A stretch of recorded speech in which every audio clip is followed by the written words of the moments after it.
Hello students, आपका paper जैसे कि आपको पता है कि बहुत पास में है, दिन बहुत कम बचे हुए हैं। पेपर किस तरीके से आएगा, किस तरीके से पेपर देना है, पेपर देते समय क्या क्या चीज़ें हमें ध्यान रखना है, इस वीडियो में हम ये आपको बताने वाले हैं, जिससे आपको पेपर करने में आसानी रहे और आपके ज़्यादा से ज़्यादा क्वेश्चंस को अटैम्प्ट कर ज़्यादा से ज़्यादा सही आंसर दे सकें। इसके लिए सबसे पहले आपको बताएंगे कि आपने जिस भी सेंटर में एडमिशन लिया, वहाँ से आपने एडमिट कार्ड प्राप्त कर लिया होगा। एडमिट कार्ड के बिना आपके सेंटर पे एंट्री नहीं होगी। एडमिट कार्ड लेने के पश्चात में आपको ये चीज़ ध्यान में रखनी है, जो आपका पेपर है पहले तो ये 12 से 1 लगता था। पुराने जो RSCIT के पेपर हुए हैं इससे पहले तो वो 12 से 1 लगते थे, संडे के दिन लगते थे। बट ये है कि अब संडे के दिन तो एग्ज़ाम लगता है, बट इसका टाइम चेंज हो गया है। सुबह 10 से 11 1 घंटे का एग्ज़ाम लगता है। अभी इसमें एक चीज़ विशेष रूप से ध्यान रखनी है, जो कि आपके प्रवेश पत्र में भी लिखी रहती है। परीक्षा केंद्र पर प्रवेश पत्र के साथ मूल फोटो ID अथवा साथ लाना अनिवार्य है। मतलब फोटो ID के रूप में आप ओरिजिनल आधार कार्ड अपने साथ में ले जा सकते हैं, जिससे कि आपकी इजीली एग्ज़ाम सेंटर में एंट्री हो जाएगी। अदरवाइज़ आपको एग्ज़ाम सेंटर में एंट्री नहीं दी जाएगी। और एक चीज़ विशेष रूप से ध्यान रखनी है, पेपर आपके जैसे 10 बजे है तो आपको 9:30 बजे से पहले एग्ज़ाम सेंटर में प्रवेश ले लेना है। इसके लिए सबसे इजी तरीका ये है, आपका जिस भी स्कूल या कॉलेज में सेंटर आया हुआ है उसको आप एक दिन जाके उस सेंटर को आप विज़िट करके आइए, उसको देख के आइए कि हमारा सेंटर, हमारा एग्ज़ाम किस सेंटर पे होने वाला है, जिससे कि आपको उस दिन पहुंचने में आसानी रहे। ठीक है। और इसके साथ में एक चीज़ ध्यान रखनी है आपको, जैसा कि मैंने आपको बताया कि उस दिन आपको आधार कार्ड अपने साथ में ले ही जाना है ना। और एक ये कि 8:30 से 9:30 बजे तक एंट्री स्टार्ट होगी। ये नहीं कि आप सुबह जल्दी अर्ली मॉर्निंग पहुंच गए तो आपको एग्ज़ाम सेंटर में जाने दिया जाएगा, ऐसा भी नहीं है। सुबह 8:30 से 9:30 बजे के बीच में ही आपकी एंट्री होनी है RSCIT एग्ज़ाम देने के लिए। जिस भी सेंटर में आपका एग्ज़ाम होना है 8:30 से 9:30 बजे के बीच में आपकी एंट्री होनी है। एक चीज़ ये ध्यान रखनी है, जैसा कि आपको पता है कि आपका एग्ज़ाम जो लगेगा OMA शीट पे होगा। ऑब्जेक्टिव टाइप क्वेश्चन आने हैं इसमें। OMA शीट आपको मिलेगी अलग से। ब्लू पेन अपने साथ में रखना है, ब्लू पेन और पैड वहाँ पर आपने साथ में रखना है। एग्ज़ाम में आपको पता चले कि आपकी टेबल जिस बेंच पे बैठे हुए हैं, जिस टेबल पे बैठे हुए हैं, वो टेबल सही है नहीं है, तो अपने साथ में एक पैड भी ले जा सकते हैं इजीली, जिससे को आपको एग्ज़ाम करने में आसानी रहे। ब्लू पेन अपने पास में होना चाहिए। कैलकुलेटर या मोबाइल हो या कोई इलेक्ट्रॉनिक उपकरण आप अपने साथ में एग्ज़ाम हॉल के अंदर नहीं ले जा सकते। विशेष रूप से इस चीज़ का ध्यान रखना है। हाँ, एक चीज़, मान लीजिए कोई आपके एडमिट कार्ड आपको मिला है तो उसमें एडमिट कार्ड में अपनी सारी डिटेल को चेक कर लेना है कि आपकी कोई नेम में मिस्टेक तो नहीं है, आपका जो फादर नेम है उसमें मिस्टेक तो नहीं है, आपकी डेट ऑफ बर्थ में मिस्टेक नहीं है, या आपके सिग्नेचर आपके ही हैं। तो वो सारी चीज़ चेक कर लेनी है, जो एग्ज़ाम देने के बाद में फिर आपको दिक्कत हो सकती है। इससे पहले आप उस चीज़ को अच्छी तरह से चेक कर लीजिए। अगर इसमें कोई प्रॉब्लम होती है तो exam@rkcl.in, दोबारा ध्यान से सुनिए, exam@rkcl.in ये ईमेल ID है। इस ईमेल ID को आपको मेल करना है RKCL के लिए कि भाई हमारे एडमिट कार्ड में, हमारे नेम में या फादर नेम में, डेट ऑफ बर्थ में, इन चीज़ों में ये मिस्टेक है। तो वो मिस्टेक आपकी एग्ज़ाम होने से पहले आपकी मिस्टेक सही करके दूसरा एडमिट कार्ड जारी कर दिया जाएगा। अदरवाइज़ आपको पेपर देने के पश्चात वो दिक्कत आ सकती है, आपके जो सर्टिफिकेट जनरेट होगा तो उसमें भी ये प्रॉब्लम साथ में आ सकती है।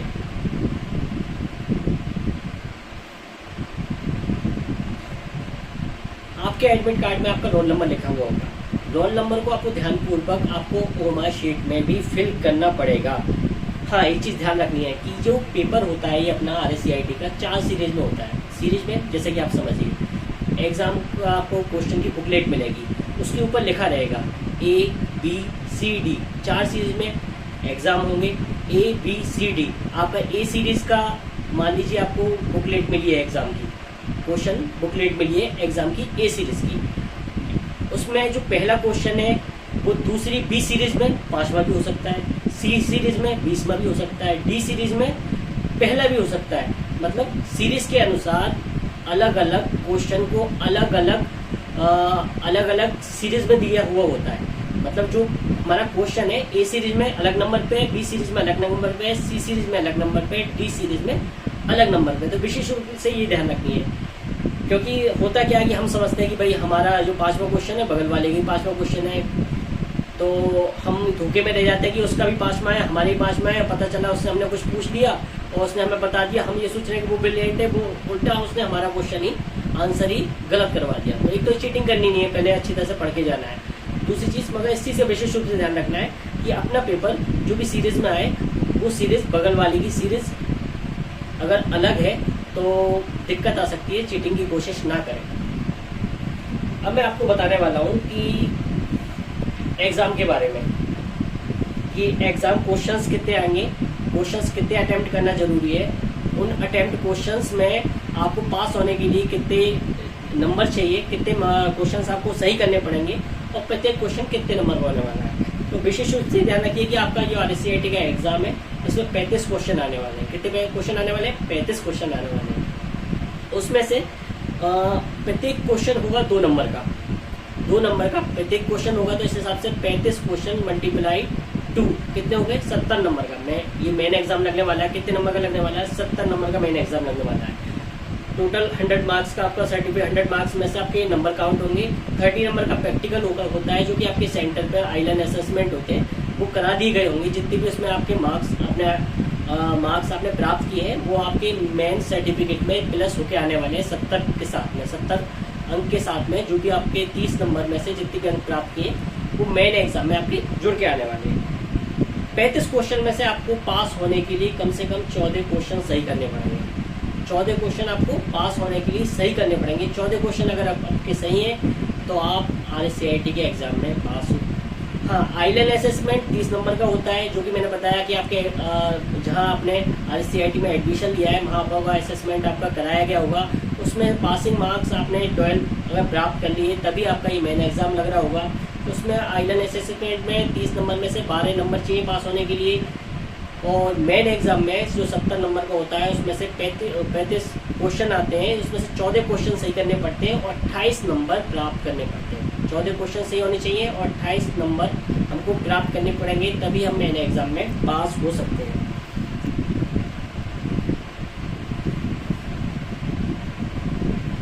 एक चीज़ ध्यान रखनी है, ओमा शीट पे हमारा पेपर लगेगा, ठीक है। ओमा शीट पे पेपर लगेगा, ऑब्जेक्टिव टाइप क्वेश्चन आते हैं। एक क्वेश्चन में अपन को 4 ऑप्शन मिलेंगे ABCD। अगर हम हिंदी में करने में समर्थ हैं, हिंदी के अच्छे जानकार हैं तो कोशिश करें कि हिंदी में ही करें। अगर हिंदी में कोई मीनिंग समझ में नहीं आ रही है तो क्वेश्चन के नीचे से पहला क्वेश्चन है हिंदी में दे रखा है तो उसके नीचे हमें वो पहला क्वेश्चन ही इंग्लिश में भी दे रखा होगा। हिंदी में अगर अपन को जो ऑप्शंस हैं पढ़ने में दिक्कत आ रही है तो इंग्लिश में भी देख सकते हैं, इंग्लिश में दिक्कत आ रही है तो हिंदी में भी देख सकते हैं। ये हमारे लिए प्लस पॉइंट रहता है कि उसको हम जिसमें भी पढ़ना चाहें क्वेश्चन को पढ़ सकते हैं, उस हिसाब से हम अपना आंसर उसमें दे सकते हैं। आंसर किस में देना? ओमा शीट के अंदर देना। ओमा शीट में गोले बने होंगे जो कि आपको फिल करने पड़ते हैं, जैसे ABCD इस तरीके से लिखे रहेंगे, उसके नीचे गोले बने हुए होंगे। पहले के क्वेश्चन के आगे जैसे मान लीजिए पहले का आंसर C है या A है या B है, जो भी हो आंसर उसका, तो उसको हमें वो वाला गोला उसको भरना पड़ेगा। जैसे पहले का आंसर C है तो C वाले गोले को हम भरेंगे। उसको भरने के बाद में पता चलता है कि हम कंफ्यूज हो जाते हैं कि नहीं मेरा आंसर तो A था, मैंने C भर दिया। अब आप क्या कर रहे हैं कि C को काट के A को भर रहे हैं। नहीं, ये काम नहीं करना, ये गलती बिल्कुल भी नहीं करना है। इससे क्या होगा, वो आपका क्वेश्चन का उसका आंसर आपका काउंट ही नहीं होगा। मतलब वो क्वेश्चंस आपके जो मार्क्स प्राप्त करोगे उसमें से उसका आंसर को माना नहीं जाएगा। तो ये चीज़ विशेष रूप से ध्यान रखें। पहले तो क्वेश्चन को जो 35 क्वेश्चन को उनको 1 बाई 1 अपन करते चलें। पहला क्वेश्चन अगर आपको आता है तो उसको करें, दूसरा नहीं आता है छोड़ दें, कोई दिक्कत नहीं है। तीसरा पढ़ें, जो भी क्वेश्चन आपको आते हैं उसको अटैम्प्ट करते जाइए आसानी से, धीरे धीरे अच्छी तरह से सोच समझ के। अगर जिसमें कन्फ्यूजन उसको छोड़ते चलें। पहले आपको 35 तक अपना टारगेट पूरा करना है कि 35 क्वेश्चन पूरे हम अटैम्प्ट करेंगे। ये पूरे क्वेश्चन हम अटैम्प्ट करेंगे तो उसी हिसाब से हमें नंबर मिलेंगे। उसमें फिर अपन सेकंड प्रायोरिटी उन क्वेश्चंस को देनी है जो अपने अटैम्प्ट नहीं किए थे, जिन्हें कन्फ्यूजन थी, है ना। एक चीज़ तो आपने अच्छी तरह से समझ ली कि गोले एक ही बार भरे जाने हैं, दोबारा काउंट नहीं होंगे। हम उस पर कट्टस पट्टस करेंगे या फिर हम दिमाग लगाना चाहें कि नहीं हम वाइटनर लगा के उसको दोबारा भर सकते हैं, नहीं, ये भी नहीं होगा। ये आंसर भी आपका काउंट नहीं किया जाएगा। तो इस चीज़ का विशेष रूप से ध्यान रखें। जिस भी ओमा शीट के अंदर जो भी हम गोला भर रहे हैं, जिस भी आंसर का गोला भर रहे हैं, तो उसको सिर्फ एक ही बार ही भरा जाएगा। उसके बाद में उसमें कोई चेंज नहीं करना है। उसके सेकंड पीरियड पे हमें वो क्वेश्चंस देखने हैं जो हमें नहीं आए थे या जिनमें हमें कन्फ्यूजन थी। तो उनमें हमें 4 ऑप्शंस मिलेंगे।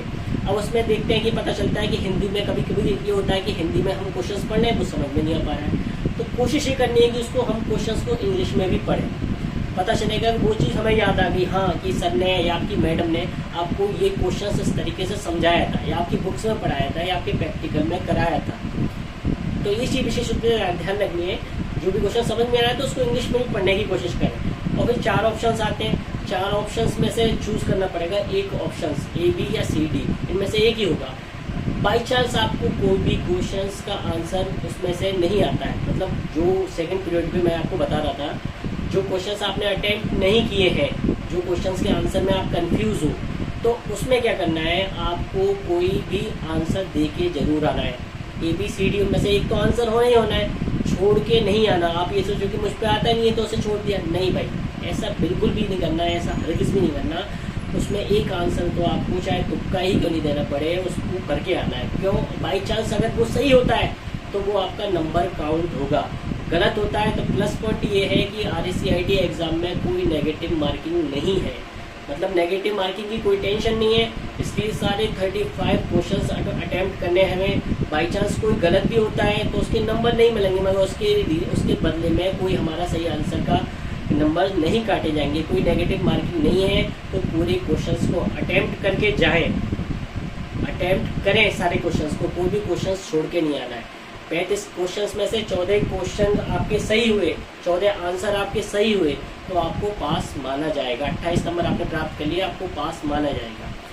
अब बात आती है अगर आपका रिजल्ट के बारे में, तो जो RSCIT का रिजल्ट होता है वो लगभग आपके पेपर देने के पश्चात 1 महीने के अंदर अंदर आ जाता है। 1 महीने के आसपास अप्रोक्स, ऊपर नीचे हो सकता है थोड़ा बहुत, बट आपका रिजल्ट आ सकता है। अब रिजल्ट आपका आ गया तो आपको पता कैसे चलेगा, उसके लिए आप गूगल में टाइप करना है RSCIT रिजल्ट। गूगल में क्या टाइप करना है, गूगल में क्या टाइप करना है, RSCIT रिजल्ट। RSCIT रिजल्ट हम ये टाइप करेंगे गूगल में, उसे सर्च करेंगे तो VMOU कोटा यूनिवर्सिटी के द्वारा ये RSCIT सर्टिफिकेट मिलता है, उसकी लिंक ओपन हो जाएगी। VMOU कोटा यूनिवर्सिटी की लिंक RSCIT रिजल्ट की ओपन हो जाएगी, उस पर हम टिक करेंगे। उसके बाद में हम अपना रोल नंबर वाइज अपना रिजल्ट चेक कर सकते हैं। हाँ, इसमें एक फैसिलिटी और होती है, हमें अपना रोल नंबर याद नहीं है, या एडमिट कार्ड हमारे घर पे रखा हुआ है, या हम अभी कहीं बाहर हैं, हमें अपना रिजल्ट देखना है, तो कैसे देख सकते हैं? उसमें एक तरीका ये भी है कि हम अपने नाम, अपना शहर और अपनी डेट ऑफ बर्थ को चूज़ करके भी रिजल्ट को देख सकते हैं, रिजल्ट को देख सकते हैं। उसके बाद में आपका रिजल्ट आपका पास हो जाती है, और RSCIT का में आप पास हो गए। अब आपको पड़ रही है RSCIT सर्टिफिकेट की आवश्यकता।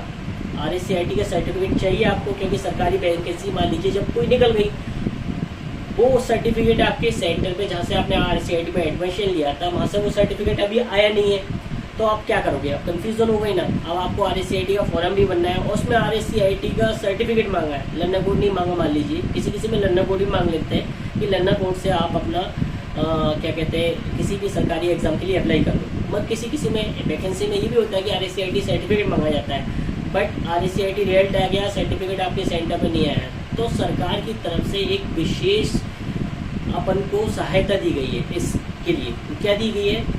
एक चीज़ होती है डिजी लॉकर। आपने सुना हुआ होगा, नहीं सुना हो तो पहली बार सुन लेते, ध्यानपूर्वक दोबारा सुनिए। डिजी लॉकर या तो अपने मोबाइल में प्ले स्टोर में जाकर आप डाउनलोड कर सकते हो, या फिर आपके पास PC है, लैपटॉप है, तो उसमें गूगल पे जाकर डिजी लॉकर को अपन डिजी लॉकर की साइट खोल सकते हैं। खोलने के बाद में उसे साइन अप करना है, अपना अकाउंट बनाना है, अपना आपको अकाउंट बनाना है। जो भी नॉर्मली डिटेल दे रखी होगी, आपका name, father name, date of birth, जो भी XYZ दे रखा होगा वो फिलअप करके हम अपना अकाउंट बना लेंगे। उसका ID और पासवर्ड वो अपने पास में होंगे। ID पासवर्ड से लॉगिन करके भी हम RSCIT का रिजल्ट निकाल सकते हैं। डिजी लॉकर में जाके भी RSCIT का रिजल्ट प्राप्त कर सकते हैं, जिससे कि रिजल्ट का मतलब मैं कहना चाह रहा हूँ, रिजल्ट तो आप VMOU की साइट पर भी लिख सकते हैं, मतलब सर्टिफिकेट निकाल सकते हैं। वो सर्टिफिकेट डिजिटल साइंड होगा, डिजिटल साइन उसमें ऑटोमेटिकली लगे हुए आएंगे, जो कि हर वैकेंसी में वैलिड होगा अप्लाई करने के लिए। डिजी लॉकर में किस तरीके से अकाउंट बनाया जाता है, डिजी लॉकर में किस तरीके से यूज़ करेंगे, इसके लिए मैं आपको आगे वीडियो बनाऊंगा, उसमें आपको बताऊंगा ज़रूर। बट आप अब ये इतना समझ लीजिए कि डिजी लॉकर की सहायता से आप अपना सर्टिफिकेट RSCIT का डाउनलोड कर सकते हो और उसे किसी वैकेंसी में लगा सकते हो। अब आप ये जानना चाह रहे होंगे कि हमारा RSCIT का सर्टिफिकेट फिर कब आएगा। सर्टिफिकेट थोड़ा सा BMU यूनिवर्सिटी की तरफ से लेट होता है इस मामले में।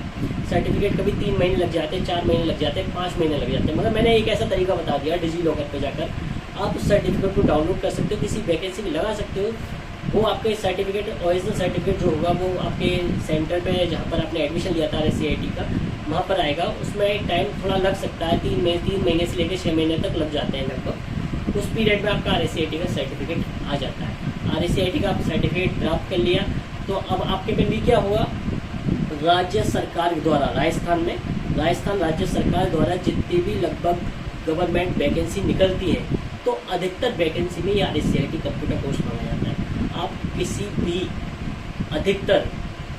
भी जो RSCIT सर्टिफिकेट जिस नौकरी में मांगा जा रहा है, सरकारी नौकरी में, अब आप उसके लिए एलिजिबल हो चुके हो। अब RSCIT आपने कर लिया है और आपने 10, 12 जो भी ग्रेजुएशन जो भी कर रखी है, तो उसमें जो RSCIT मांगा था वैकेंसी में, अब RSCIT करने के बाद आप गवर्नमेंट जॉब के लिए अप्लाई कर सकते हो ईजीली। तो RSCIT का सबसे बड़ा फायदा ये होता है कि गवर्नमेंट जो वैकेंसी निकलनी है उसमें हम ईजीली फॉर्म अप्लाई कर सकते हैं। कुछ चीज़ें शायद इस वीडियो में रह गई होंगी, तो उसके लिए मैं कोशिश करूँगा कि आगे एक और वीडियो बनाऊँ जो RSCIT एग्ज़ाम के बारे में हो, उसमें थोड़ा सा और डिटेल से मैं आपको बता सकूँ। अगर आपको ये वीडियो मेरा पसंद आया तो प्लीज़ इस चैनल को सब्सक्राइब करना ना भूलें और इसको लाइक ज़रूर करें। अगर इंस्टाग्राम पर अगर इसको देख रहे हैं तो फॉलो जरूर करें।